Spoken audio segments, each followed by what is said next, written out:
ಯಾವುದೇ ಪರಿಸ್ಥಿತಿ ನಮ್ಮ ಮನಸ್ಸಿಗೆ ತಕ್ಕಂಗೆ ಇದ್ದರೆ ಅದು ಸುಖದ ಅನುಭವ. ಯಾವುದೇ ಪರಿಸ್ಥಿತಿ ನಮ್ಮ ಮನಸ್ಸಿಗೆ ವಿರುದ್ಧವಾಗಿದ್ದರೆ ಅದು ನಮ್ಮ ದುಃಖದ ಅನುಭವವನ್ನು ನೀಡುತ್ತೆ. ಹೌದಲ್ಲ? ಒಮ್ಮೆ ದುಃಖದ ಅನುಭವವನ್ನು ನೀಡುತ್ತೆ, ಒಂದೇ ಸುಖದ ಅನುಭವವನ್ನು ನೀಡುತ್ತೆ. ಗಮನಿಸಿದರೆ ನೀವು, ಒಂದೇ ವಸ್ತು ಯಾವಾಗಲೂ ನಿಮಗೆ ಸುಖದ ಅನುಭವ ನೀಡೋಕ್ಕಾಗಲ್ಲ. ಈಗ ಎ ಸಿ ಹಾಕಿದ್ದೀರಿ, ಇಲ್ಲಿ ನೀವು ಎ ಸಿ ಫ್ಯಾನ್ ಹಾಕಿದ್ದೀರಿ, ಎ ಸಿ ಹಾಕಿದ್ದೀರಿ, ಬೇಸಿಗೆಯಲ್ಲಿ ಮಲ್ಲಮಂಜೆ ಟೈಮಲ್ಲಿ ಅಂತ ಕುಂತಿರ್ತೀರಿ. ಈಗ ಕುಂತೀರಿ, ಎ ಸಿ ಬೇಡ ನಮಗೆ. ಎ ಸಿ ಒಂದೇ ವಸ್ತು, ಈಗ ಬೇಡ ನಮಗೆ, ಬೇಸಿಗೆಯಲ್ಲಿ ಬೇಕು.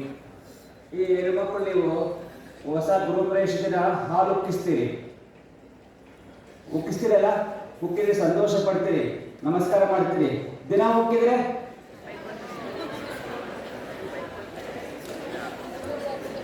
ಹಾಲು ಉಕ್ಕಿದ್ರೆ ಒಂದೇ ವಸ್ತು.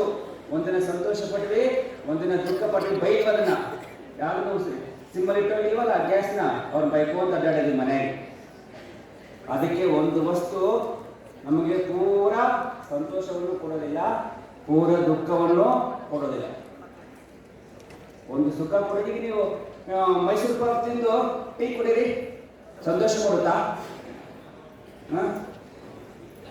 ಸ್ನ್ಯಾಕ್ಸ್ ಮಿಕ್ಸರ್ ತಿಂದು ಟೀ ಕುಡೀರಿ, ಸಂತೋಷ ಕೊಡುತ್ತೆ. ಹೌದಲ್ಲ? ಅದಕ್ಕೆ ಒಂದಾದ್ಮೇಲೆ ಒಂದು ದುಃಖವನ್ನು ಅನುಭವಿಸಿದ್ರೆ ನಮ್ಮ ಒದಗಿದಂಥ ಸುಖ ಸಂತೋಷವನ್ನು ಕೊಡುತ್ತೆ.